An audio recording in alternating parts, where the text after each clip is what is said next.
सिद्धाणं नमो मायियाणं नमो वज्रायाणं नमो लोये शब्दसाहुरं नमः श्री वर्धमानाय निर्धूत कैलात्मने सालोकानां त्रिलोकानां यद्विद्यादर्पणाय ते नमो अर्यन्ताणं नमो सिद्धाणं नमो मायियाणं नमो वज्रायाणं नमो लोये शब्दसाहुरं अनंत से परमेश्वर भगवान की जय। आदि ब्रह्मादिनाथ भगवान की जय। वर्तमान सत्य महावीर भगवान की जय। आचार्य समन्वय स्वामी महाराज की जय। आचार्य विश्व सागर जी महाराज की जय। ऐसा में विश्व धर्म की जय।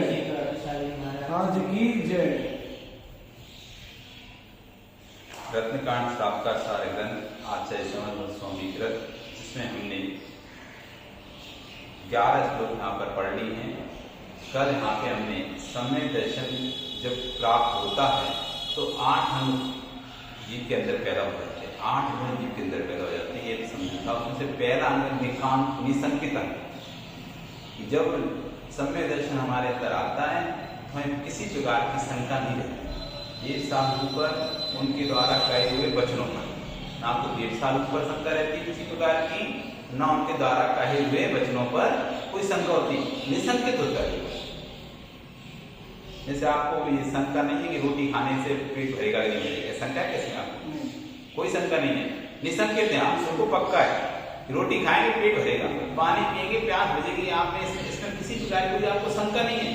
ऐसी सम्यक दृष्टि निसंकित होता है, किसी प्रकार की उसको शंका नहीं होती कि भगवान की भक्ति करेंगे तो कल्याण होगा कि नहीं होगा।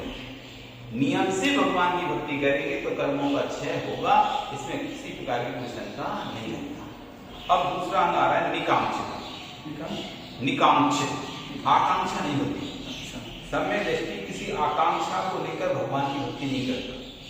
जिसके अंदर सम्यक दर्शन आ जाता है वो किसी की अपेक्षा नहीं करता भगवान से। हम भगवान की भक्ति करें तो हमें ये प्राप्त होगा, हम भक्ति भगवान की करें तो हमारे घर में धन संपत्ति आ जाएगी, हम भगवान की भक्ति करें तो पुत्र स्त्री मिल जाएंगे। ये किसी प्रकार की इच्छा नहीं होती। मैं भगवान की भक्ति करूँ तो मेरा वो काम बन जाएगा। वो काम बनाने की भगवान की भक्ति नहीं करता, वो तो भक्ति करता है, काम तो अपने आप बन जाए। काम बनाने का अंतर है दोनों में। एक व्यक्ति काम बनाने की भक्ति कर रहा है, एक भक्ति कर रहा है तो काम बन रहा है। एक इसलिए दान दे रहा है कि मैं दान दूंगा तो और पैसा आएगा। सुना है ऐसा? एक व्यक्ति कहता है मैंने सुना है कि दान देने से धन की वृद्धि होती है, दान देने से पैसा बढ़ता है, इसलिए दान दे रहा है। एक दान दे रहा है फिर उसका पैसा बढ़ता है। उसे कोई अपेक्षा नहीं है कि दान दूंगा इसलिए मैं पैसा बढ़ाना है इसलिए दान दे रहा हूं, नहीं। उसे तो दान देना है, पैसा बढ़े नहीं बढ़े उससे कोई मतलब नहीं। उसे दान देना है। कोई आकांक्षा नहीं है कि मैं दान दूंगा तो मेरा नाम होगा, मैं दान दूंगा तो मेरा ऐसा होगा, मेरा काम हो जाएगा, नहीं। उसको तो दान देना है। अब नाम हो तो उसे विकल्प नहीं है, काम हो तो उसको विकल्प नहीं, आकांक्षा नहीं। लेकिन जो दान देगा उसका नाम भी होगा, काम भी होगा। इसलिए हमको यहाँ इसलिए समझाया निकांक्षित। हम क्या चाहते हैं भगवान? जब भी हम कोई भक्ति करते हैं, जब भी हम कुछ भी भगवान की स्तुति करते हैं, कोई भी धार्मिक कार्य करते हैं तो सांसारिक सुख ही चाहते हैं। कोई भी सांसारिक सुख हो, चाहे मान कसाय का सुख हो, चाहे धन पैसे का सुख हो, चाहे कोई भी सुख, सारा सांसारिक सुख के ही ऊपर हमारा आधार टिका है। हम जिसे भी सुख मानते हैं वो सांसारिक सुख को ही हम सुख मानते हैं। हमें मूल सुख से मतलब नहीं है। हमें तो लोक में जो सुख दिखाई देता है, जिसको हम सुख देख मानते हैं कि ये इसको सुख कहते हैं, बस उसी सुख को हम मानते हैं। तो कह रहा है कि सम्यक दृष्टि उस सुख को क्यों नहीं मानता? क्योंकि उसको बता रहा है क्यों नहीं मानता। कर्म पर्वसे शांते दुःखैरन्तरितोदये पाप बीजे सुखे नास्ता श्रद्धानाकांक्षणा स्मृता। कर्म पर्वसे शांते दुःखैरन्तरितोदये पाप बीजे सुखे नास्ता श्रद्धानाकांक्षणा स्मृता। जो सम्यक दृष्टि जीव है क्यों आकांक्षा नहीं करता सुखों की? कोई पूछे आपसे कि सम्यक दृष्टि सुखों की आकांक्षा नहीं करता, क्यों नहीं करता? क्या उसको सुख नहीं चाहिए? नहीं, उसे सुख चाहिए, ऐसा नहीं उसे सुख नहीं चाहिए, उसे सुख चाहिए, लेकिन जो सुख उसको दिखाई दे रहे हैं वो उसको क्या दिखता है? कर्म परवश से। ये जो जितना भी सुख है वो कर्म के परवश है। कर्म को दे तो साधक विधि कर्म को दे तो सुख मिलेगा, असाधक विधि कर्म को दे तो दुख मिलेगा। उसको बचा के नहीं रख सकता। आप चाहें कि आप हमेशा अपने जीवन को स्वस्थ रख पाए तो रख सकते हैं क्या? आप क्या नहीं, कर्म का दिन उदय आएगा साधक विधि का, उस दिन आपको जुकाम हो जाएगा, बुखार हो जाएगा, सर्दी हो जाएगी, सिर दर्द हो जाएगा, बदन दर्द हो जाएगा, कोई भी बीमारी है। और जब तक साधक विधि कर्म को दे तो कुछ नहीं। तो जितना भी आप सुख जो कर रहे हैं इकट्ठा, यदि सात विधि कर्म का हो जाए तो वो आपको सुख दे पाएगा। और सात वही हवा जो आपको गर्मी में सुख दे रही है, बुखार आ जाता है तो वही हवा दुख दे रही है। जो हवा में गर्मी में सुख देती है, अरे अच्छी लग रही है, आज बहुत गर्मी लग रही थी, हवा चल गई तो अच्छा लग रहा है, तो वही हवा जब हमको बुखार आता है तो दुख देने लगती है। तो कर्म के परवश है। जितना भी सुख दुख है हमको जगत का, ये कर्म के परवश है। सात अविधि कर्म का आएगा तो वो वस्तु सुख देने लगती है, असात अविधि कर्म को दे आता है तो वो वस्तु दुख देती है। हमारा हक नहीं कि यदि पंखा सुखी देता है हमेशा, हवा सुखी देती है, अच्छा बुखार आए चाहे पीड़ा हो तब भी सुखी देना चाहिए उसे। तो यदि पंखे से सुख मिलता है, एसी से सुख मिलता है, कूलर से सुख मिलता है, तो अब जिस दिन तुमको बीमार हो, बुखार आ रहा हो, ठंडी लग रही है, ठंडी का समय हो, उस समय भी उसको सुख देना चाहिए, तो वो तो सुख के लिए बनाई गई ना वस्तु, सुख देने की वस्तु बनाई गई ना। यदि उस समय भी सुख देती तो हम समझते कि हाँ सुख देती है, लेकिन हमारा साथ अभी कर्म को चल रहा है, बुखार आ गया हमको, और पंखा क्या करेगा? दूसरे को अच्छा लग रहा है, वो चला रहा है तुम बंद कर रहे हो, वो चला रहा है तुम बंद कर रहे हो। एक ही समय में एक व्यक्ति को गर्मी लग रही है तो वो चला रहा है, और एक को ठंडी लग रही है बंद कर रहा है, तो उसको बुखार चढ़ा हुआ है, असाधा विधि कर्म को चल रहा है उसका। तो कर्म के कारण ही सुख दुख महसूस करते, सारा सुख दुख कर्म के परवश है। फिर कह रहे शांति नष्ट हो जाता है, थोड़े समय का सुख मिलता है। आज आपने भूख लग रही थी, अच्छा पकवान खा लिया, अरे आज तो अच्छी कचौड़ी बनी, ये बना खाया, अच्छा लगा, थोड़ी देर बाद खत्म, गया पेट में, खत्म। अब फिर खा ली, 2 घंटे बाद 4 घंटे फिर खा ली, फिर भूख लग जाए, नष्ट हो जाए। मोबाइल लिया आपने, घड़ी की कोई भी चीज की, एक समय तक अच्छा चला, वो बिगड़ गया, खराब हो गया, खत्म। अरे मोबाइल आपने दिया, अरे अच्छा है, अब वो पुराना हो गया मोबाइल। जिस दिन जब खरीदा था तब नया नया मोबाइल आया था, नया नया शौक था, नया सुख लग रहा था, अरे हमारे पास OnePlus का मोबाइल है, हमारे पास एप्पल का मोबाइल है। अब उससे कोई दूसरा अच्छा मोबाइल आ गया, अथवा वो मोबाइल पुराना हो गया, खराब हो गया, तो खत्म सुख। जिस सुख के लिए आप लगे थे वो सुख खत्म। तो शांति, तो जितने भी सुख हैं वे नष्ट होने वाले। देख लो आप, कोई भी कितना ही अच्छा महंगी चीज खरीदे, एक दिन बाद पुरानी हो जाती, फिर उसको वो मजा नहीं आता, उसमें आनंद नहीं आता। अब उसको लगता है दूसरी लेंगे, इसको छोड़ो, इसको निकाल दूसरी ले, गाड़ी ले ले, अच्छी से अच्छी गाड़ी, महंगी गाड़ी ले लेगा ना, तो एक समय बाद उस गाड़ी से मन भर जाता है। अब ये नहीं, दूसरी नहीं चाहिए, दूसरी चीज। घर में भी प्रत्येक वस्तु मन भर जाता है, दूसरी चीज। एक सब्जी खाते का, आपको एक मान लो आपको कचौड़ी या कोई चीज अच्छी लगती है, आपने खाई, अब रोज ही आपको खिलाते हैं, रोज खिला रहे हैं, तो अब भैया बहुत हो गया, तो तुम खाओ, अब ये रोज मत खिलाओ। क्यों? तुम्हें तो सुख मिल रहा था ना उससे। तो क्या है, दुख है, शांति शांत है, कर्म का के परवश है और शांत है, नष्ट होने वाला। दुख ही रंध्रितोदय, और दुख से मिश्रित है। जितना भी जो सुख है, दुख के द्वारा अंतरितोदय मिश्रित है। जो भी सुख हमको मिलता है, साथ में दुख साथ में लेके जाता है। आपको लग रहा था कि हमने मोबाइल ले लिया तो सुखी हो गए, अब सुख के साथ अब बार बार घंटी बजती है, कहीं भी घंटी बज जाती है, आप ध्यान नहीं चाहते, वहां भी घंटी बज जाती है, तो अरे यार कहां से बच गए, या बहुत ज्यादा फोन आया, अब आप सिर दर्द कर लगे, बहुत परेशान हो गया फोन। कई लोग ऐसे होते हैं जो फोन नहीं उठाते। क्यों?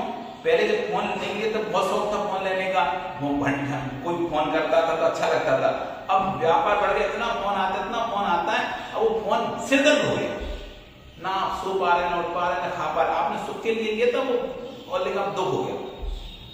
तो जितना भी जो सुख है ना आपको मिलता है, वो आपने नई गाड़ी ली, सोचे कि हम घूमेंगे करेंगे, आप तो यही सोच के लिए थे, लेकिन अब आपने गाड़ी ले ली, कहीं ड्राइवर नहीं आ रहा, सुख दुख हो रहा है, या आपको चलाना नहीं आती, सुख दुख है, ड्राइवर को बार बार खोजना है, सुख दुख है, बाहर रख दी तो कोई स्क्रैच मार रहा है तो दुख हो रहा है, नई गाड़ी ली थी, बाहर रख दी, रखने की जगह नहीं है, सुख दुख है, और बाहर रख दी तो कोई स्क्रैच लगा दी, तो अब ऐसा लगा जैसे हमारे सीने में कोई स्क्रैच लगा दी, नई गाड़ी थी कोई स्क्रैच कर जाए तो कैसा लगता है, दुख है। अब कोई मांगने आ जाए सो बड़ा दुख है, इतनी की गाड़ी देते हमें छोड़ देंगे घूम के लेके आना, तो सोचे इतने पैसे खर्चा करके गाड़ी खरीदा और वैसे दूं घुमाने के लिए, नहीं दूं तो बुराई हो जाएगी, और नहीं दूसरे तो बुराई हो गई, दी तो अंदर ही अंदर दुख हो रहा है। अब डीजल पेट्रोल रेट बढ़ गई, सो दुख हो रहा है। अब गाड़ी कैसे चलाएं, अब कहीं भी जाते हैं तो गाड़ी नहीं लेके जाते, टैक्सी करके चले जाएंगे या बस से चले जाएंगे, ट्रेन से चले जाएंगे, बहुत महंगा पड़ेगा गाड़ी से। गाड़ी इसलिए थी कि हम कहीं भी जाएंगे तो गाड़ी को उपयोग करेंगे, लेकिन अब पेट्रोल डीजल महंगा हो गया तो गाड़ी सजा के रखें, ढांक के नहीं निकालते नहीं है, महीना महीने बढ़ता, कहीं भी जाना है तो बस पकड़ ले रहे, बस से चले जाए, 10 रुपए में काम हो जाएगा, गाड़ी में 100 रुपए लगे, ये जने को जाना है कहाँ गाड़ी को लेके जाएंगे। अब वो दुख दे रहा है, सुख के लिए नीति, तो जितना भी सुख आता है हमारे पास वो दुख से मिश्रित होकर आता है, साथ में दुख लेके आता है, शारीरिक दुख, मानसिक दुख, 2 प्रकार का दुख आता है, शारीरिक दुख लाता है या फिर मानसिक दुख लेके आता है, लेकिन कोई भी सुख आएगा वो किसी ना किसी दुख से मिश्रित है। फिर पाप बीज और पाप का बीज है, अब जो भी आप भोग करोगे उससे बंद होगा किसका, कर्म का, अशुभ कर्म का। आप गाड़ी ली तो चला रहे हो, अब सुख तो हो रहा है लेकिन हजारों जीव उसके नीचे मर रहे, लाखों जीव उसके नीचे मर रहे, तो पता नहीं, तुम तो मस्ती में चला रहे, तुम्हें थोड़ा ना देख रहे नीचे छोटे छोटे जीव, तुम तो बड़े बड़े जीव दिखते हैं, लेकिन छोटे छोटे जो मेढक हैं, छिपकली हैं, कीड़े हैं, चींटियां हैं, इल्ली हैं, चींटे, वो देख रहे हैं तुमको गाड़ी में जुड़े हुए, आप तो मस्ती में घूम रहे।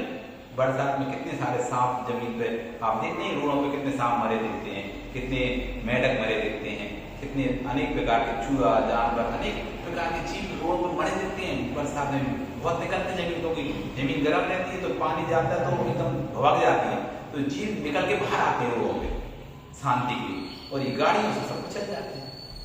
कितने आते हैं कुत्ता, घोड़ों पे कुत्ता, बिल्ली, नेवला, ये सब मरे पड़े रहते हैं। तो क्या करें, पाप बीज, पाप का बीज है ये सुख, वो पाप देकर जाता है। ऐसे सुख में समय दृष्टि को आस्था नहीं होती, अनास्था भाव रहता है, ऐसे सुख नहीं चाहिए मुझे, इनकी क्या आकांक्षा करूं, ऐसे सुख की मैं भगवान से क्या आकांक्षा करूं जो कर्म के आदि है, कर्म के परवश है, नष्ट हो जाएगा कुछ समय बाद, खत्म हो जाएगा, आप कितना ही पैसा मांग लो खत्म हो जाता है, कितना ही सुख मान लेते हैं वो सब समाप्त हो जाता है। महल अटारी सब राजा महाराजाओं के धन संपत्ति महल नहीं रहते, तुम्हारे क्या बचे, समय आगे सब नष्ट हो जाएगा, तो नष्ट हो जाने वाला है, दुख से मिश्रित है सारे, जैसा जैसा पैसा बढ़ता है अब इसकी टेंशन हो जाती है, इनकम टैक्स की टेंशन। आज देखें देश में क्या हो रहा है, इतना पैसा है, पैसा इकट्ठा कर लिया था, अब टेंशन है कि पैसा इकट्ठा हो गया, अब फंस गए हैं, अब पैसा इकट्ठे का ये टेंशन है, इससे अच्छा नहीं होता तो फंसते तो नहीं।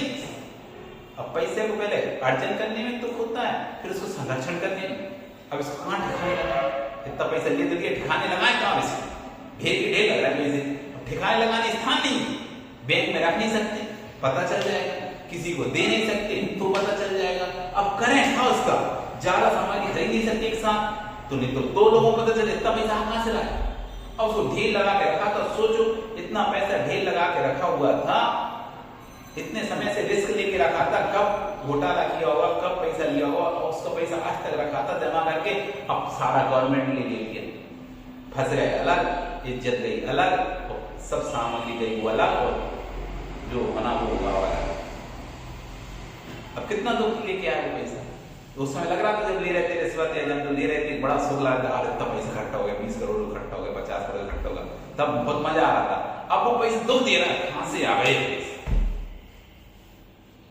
तो इसलिए कह रहे हैं दुख ही गंध दुदय, जो पैसा है, जो धन है, संपत्ति, दुख से मिश्रित, जो भी भोग हम मांगते हैं भगवान से, तो वो सब दुख से मिश्रित मिलेगा, और पाप भी बाद में पाप को ही देखे जाएगा। तो ऐसे सुख में सम्य दृष्टि जीव अनास्था रखता है, आस्था भाव नहीं रखता, ऐसा जो सिद्धांत है कि मुझे ऐसा सुख नहीं चाहिए, जो जो दुख से मिश्रित हो, कर्मों के आधीन हो, नश्वर हो, पाप से का कारण हो, ऐसा इंद्रिय सुख मुझे नहीं चाहिए। ऐसी जो श्रद्धा रखता है उसका नाम है निकांक्षिता। ऐसा श्रद्धा रखकर फिर भगवान से किसी प्रकार की आकांक्षा नहीं करता मुझे ये मिल जाए, उसे कुछ नहीं चाहिए। मैं तो बस भक्ति कर रहा हूँ, जो मिलना है वो मिलता रहेगा, अपना मिलेगा। मुझे ऐसे कोई सुख, मुझे तो शाश्वत सुख चाहिए जो कभी फिर जो कर्मों के अधीन ना हो, जो फिर कभी नष्ट ना हो, जिसमें दुख ना हो, जिसके भोगने से पाप का बंध ना हो। मुझे तो हे भगवान ऐसा शाश्वत मोक्ष सुख चाहिए, इस संसार का सुख नहीं चाहिए। ऐसे भाव रहते हैं सम्यक दृष्टि जीव के।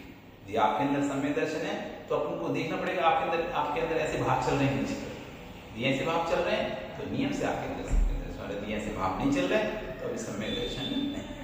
नमो हरि।